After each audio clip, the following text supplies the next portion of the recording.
Hello friends, welcome to Divyagan Study of Economics. Myself Divya Singh and I have completed my master degree in economics.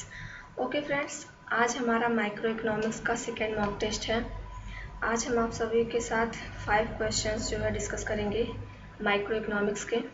Okay, सो हमारा first question जो है, सामान्य लागत वक्रों में से किस वक्र में न्यूनतम बिंदु नहीं है।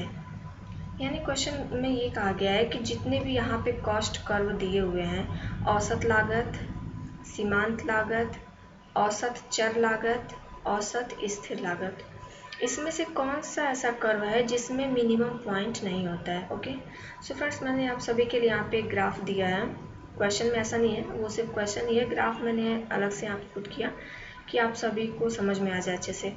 ओके, हम देखते हैं, ये हमारा देखिए एसएमसी है जो मार्जिनल कॉस्ट है, ATC average total cost, AVC average variable cost and ये हमारा AFC average fixed cost. So friends, हम देख रहे हैं हमारा जो मार्जिनल कॉस्ट है, इसमें भी देखिए आपको यहाँ पे एक मिनिमम पॉइंट मिलेगा। ओके, ये है मिनिमम पॉइंट। हमारा ये एवरेज वेरिएबल कॉस्ट जो है, यहाँ भी आपको एक मिनिमम पॉइंट मिलेगा। ओके, एवरेज टोटल कॉस्ट, यहाँ भी आपको मिनिमम पॉइंट मिलेगा। बट ये जो एवरेज फिक्स्ड कॉस्ट है फ्रेंड्स, यहाँ पे देखिए ये स्टार्टिंग से ही गिरना शुरू करती है और एंड तक पूरा गिरते ही रहती है। ओके, यहाँ पे देखिए कहीं भी आपको कोई मिनिमम पॉइंट नहीं दिखेगा।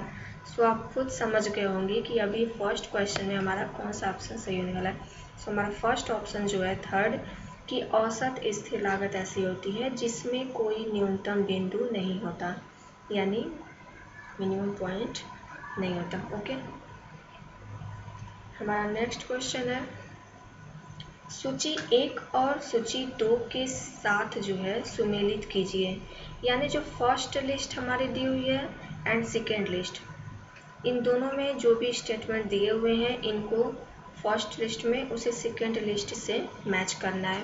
ओके, सो फ्रेंड्स, ऐसे क्वेश्चंस जब हमारे सामने आते हैं तो हम मतलब ऐसा पॉसिबल नहीं है कि हर टाइम ऐसा हो कि जितने भी यहाँ पे ऑप्शन दिए वो सब हम कंफर्म हो सबको लेके।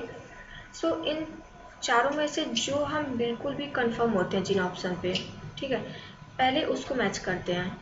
जैसे आप कोई भी ले लो, हमने सी ले लिया कि अधिमान वक्रों का समुच्चय, यानी जितने भी इंडिफरेंस कर्व हैं उनका जो सेट है, यानी जब कई इंडिफरेंस कर्व होते हैं तो वो मिलकर क्या बनते हैं, उन्हें क्या बोला जाता है, तो हम उन्हें अधिमान मानचित्र बोलते हैं। ओके, सो हमने माना सी का हमारा फर्स्ट है। सो सी का फर्स्ट कौन कौन सा ऑप्शन में है, बी में और डी में। ओके, देन डी है, अधिमान वक्र पर बजट रेखा का स्पर्श बिंदु।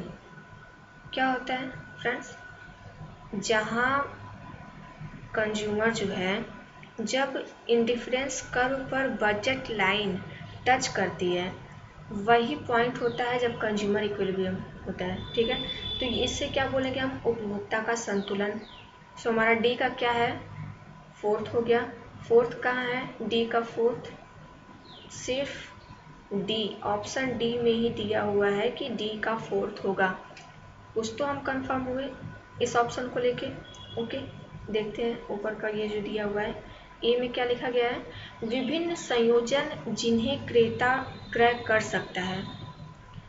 ऐसा कौन सा पॉइंट होता है, कौन सी, मतलब जैसे यहाँ पे दिया हुआ अधिमान मानचित्र, अधिमान वक्र, बजट लाइन, उपभोक्ता का संतुलन, तो ये दोनों ऑप्शन तो आपने बता दिया, डी होगा फोर्थ और सी होगा फर्स्ट। बचा अधिमान वक्र और बजट रेखा। सो बजट लाइन पे जितने भी हमें वस्तुओं के जो संयोग प्राप्त होते हैं वो क्या होते हैं, उसे हम खरीद सकते हैं, हम एफोर्ड कर सकते हैं। ठीक है, उसके लिए क्योंकि वो हमारे बैलेंस में होते हैं, बजट रेखा इसीलिए तो बोलते हैं उसे। सो हमारा फर्स्ट जो है वो बजट रेखा हो गया। बचा हमारा बी, दो वस्तुओं के विभिन्न संयोजन जो उपभोक्ता को समान संतुष्टि प्रदान करते हैं। ठीक है, सो ये तो डिफिनीशन है, आप सभी को पता है कि ये अधिमान वक्र ही होगा। जिसे उदासीनता वक्र या तटस्थता वक्र या फिर इंडिफरेंस कर्व कुछ भी बोल सकते हैं। सो ए का क्या है, बजट लाइन। ए बजट लाइन यानी तीसरा हमारा ऑप्शन डी है, इसमें तीसरा भी सही है। बी है दो वस्तुओं के विभिन्न संयोजन जो उपभोक्ता को समान संतुष्टि प्रदान करते हैं। सो इसका क्या है, सेकेंड, कि ये अंतिमान वक्र होगा। ये भी देखिए यहाँ दिया हुआ है, सेकेंड सही है। थर्ड, सी का हमने फर्स्ट लगाया था, वो भी सही है। एंड फोर्थ, ये जो डी का फोर्थ है वो भी सही है। इसका मतलब फ्रेंड्स हमारा ये जो फोर्थ ऑप्शन है ये करेक्ट होगा।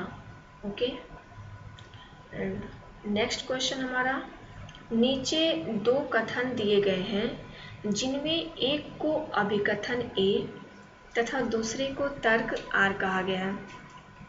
फ्रेंड्स एक बात तो आप सबको भी समझ आती होगी कि मतलब हिंदी में इकोनॉमिक्स के जो वर्ड होते हैं ना, सच बहुत ही अजीब होते हैं माशाल्लाह। बिल्कुल भी मतलब अभी जो हिंदी में बच्चे पढ़ते हैं उनको तो ये लगता होगा कि मतलब इंग्लिश में इतने इजी वर्ड लगते हैं जितने कि मतलब इसमें हिंदी में तो आप पढ़ोगे तो तटस्थता वक्र, उदासीनता वक्र, मतलब बहुत ही अजीब अजीब से वर्ड मिलते हैं अभी। सो जाने दीजिए, अभी हम देखते हैं अपना क्वेश्चन। ये जो नीचे दो कथन दिए गए हैं जिनमें एक को अभिकथन ए तथा दूसरे को तर्क आर कहा गया। ओके, सो हमारा जो ए है एसोसिएशन जो है, इसमें क्या कहा गया, अभिकथन जो है कि कुल वस्तुओं के लिए ग्राहकों द्वारा खरीद व्यय में गिरावट आती है। सही है, कुल वस्तु में कोई भी गुड्स हो सकती है, मेरिट गुड्स हो, गिफिन गुड्स हो, डिमेरिट गुड्स हो, आपकी नॉर्मल गुड्स हुई, कोई भी हो। ऐसा नहीं है कि हमेशा कंज्यूमर उसे कंज्यूम ही करते हैं, ठीक है, कभी ना कभी तो होता ही है। हमारी बहुत से रीजन होते हैं, ठीक है, कभी सप्लाई की वजह से, कभी डिमांड की वजह से, कभी इनकम की वजह से, तो थोड़ा तो व्यय में गिरावट आती ही है, जो खरीद है उसमें गिरावट आती है। लेकिन यहाँ पे रीजन क्या दे रहा है कि कुल वस्तुओं के लिए ग्राहकों द्वारा खरीद व्यय में गिरावट आती है क्योंकि उक्त वस्तुओं के लिए मांग की आय लोच अधिक होती है। और फ्रेंड्स आप सभी को पता है कि मांग की आय लोच अधिक होती है तो किन वस्तुओं की मांग घटती है, सिर्फ जो हीन वस्तुएं होती हैं उन्हीं की डिमांड कम होती है, सारे गुड्स की नहीं, नॉर्मल गुड्स की नहीं, बाकी गुड्स जो हैं उनके लिए ये नहीं होता है, ठीक है। सो यहाँ पे हम कह सकते हैं कि हमारा जो फर्स्ट है ये ऑप्शन सही है, but second is not correct, ये गलत है। ओके, सो हमारे यहाँ पे थर्ड ऑप्शन करेक्ट होगा कि ए सही है परंतु आर गलत है। Okay friends, next fourth question हमारा है, ये भी उसी टाइप का है। नीचे दो कथन दिए हुए हैं, एक अभिकथन है और दूसरा आर जो कि तर्क है, रीजन दिया हुआ है।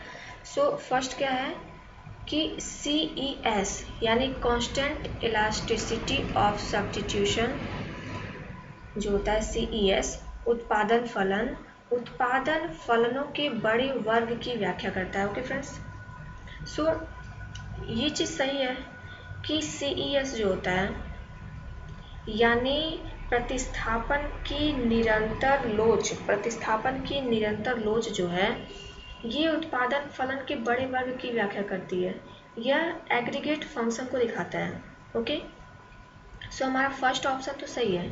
सेकेंड क्या है, इसका तर्क क्या दिया गया, रीजन क्या है, ऐसा क्यों होता है, क्योंकि CES यानी हमारा जो कांस्टेंट इलास्टिसिटी ऑफ सब्स्टिट्यूशन है, उत्पादन फलन में फैक्टर प्रतिस्थापन लोच की स्थिर होने का गुण होता है, ये भी बिल्कुल सही है।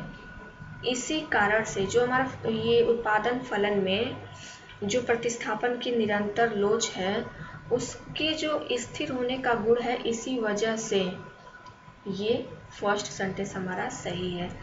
सो यहाँ पे हमारा सेकेंड ऑप्शन करेक्ट होगा कि ए और आर दोनों सही हैं और आर ए की व्याख्या है। ओके, नेक्स्ट हमारा फिफ्थ क्वेश्चन, निम्नलिखित उत्पादों में से किस उत्पाद में प्रतिकूल चयन का सामना किया जाता है।